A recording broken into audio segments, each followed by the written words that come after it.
Give the floor to the representative of Pakistan. Thank you, Mr. President. Mr. President, Pakistan thanks the Special Envoy of the Secretary General for Yemen, Mr. Hans Grunberg, and Under Secretary General for Humanitarian Affairs, Tom Fletcher, for their valuable briefings and updates.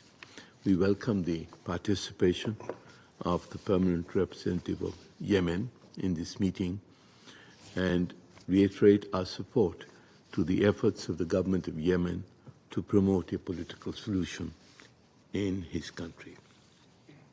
The ongoing conflict in Yemen, Mr. President, has emerged as a multidimensional crisis, graduating from the local to the regional and ultimately a crisis with global implications.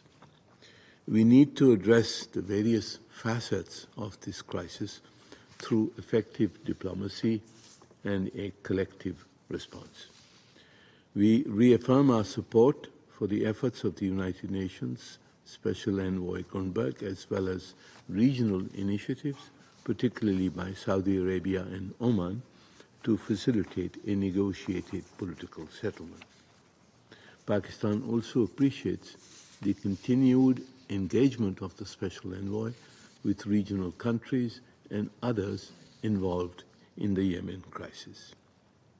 Mr. President, while welcoming the release of the crew of Galaxy Leader, we strongly condemn the arbitrary detention of UN personnel and the staff of international and national NGOs and diplomatic missions by Ansarullah, including the most recent additional detentions.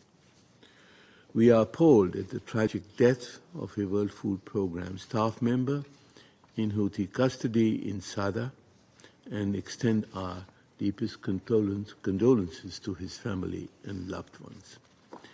These actions by Ansarullah are a blatant violation of international humanitarian law.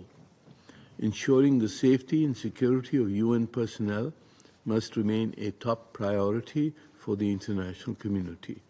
There should be accountability for such actions.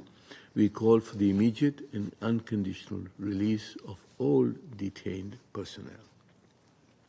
Mr. President, the continued suspension of UN operations due to these actions further exacerbate the already dire humanitarian crisis in Yemen.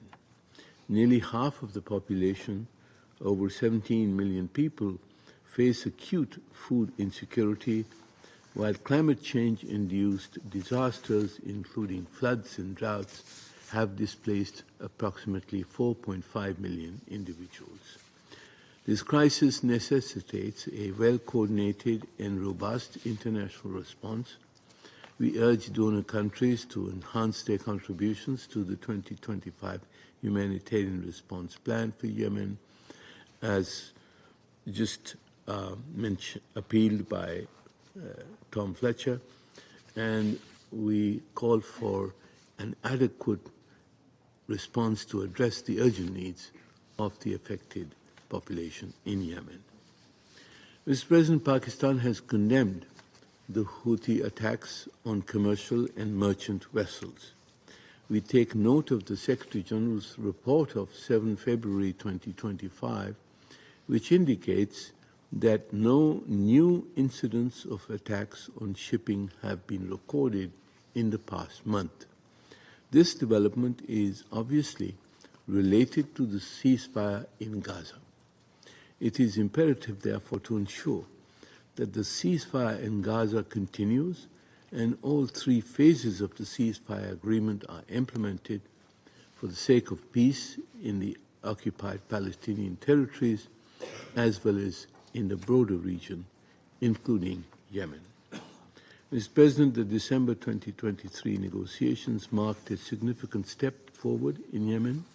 It is imperative to preserve and consolidate the progress which was made and ensure the full implementation of commitments towards lasting peace.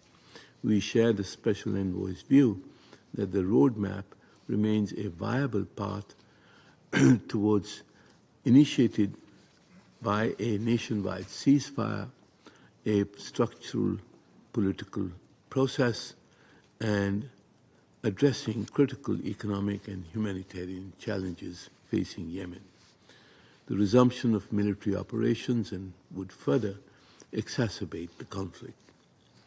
Mr. President, in conclusion, Pakistan reiterates its full support for the efforts of the Special Envoy to facilitate a Yemeni-led and Yemeni-owned political process under UN auspices. We stand in solidarity with the people of Yemen in their pursuit for peace, stability, and prosperity. Thank you, Mr. President.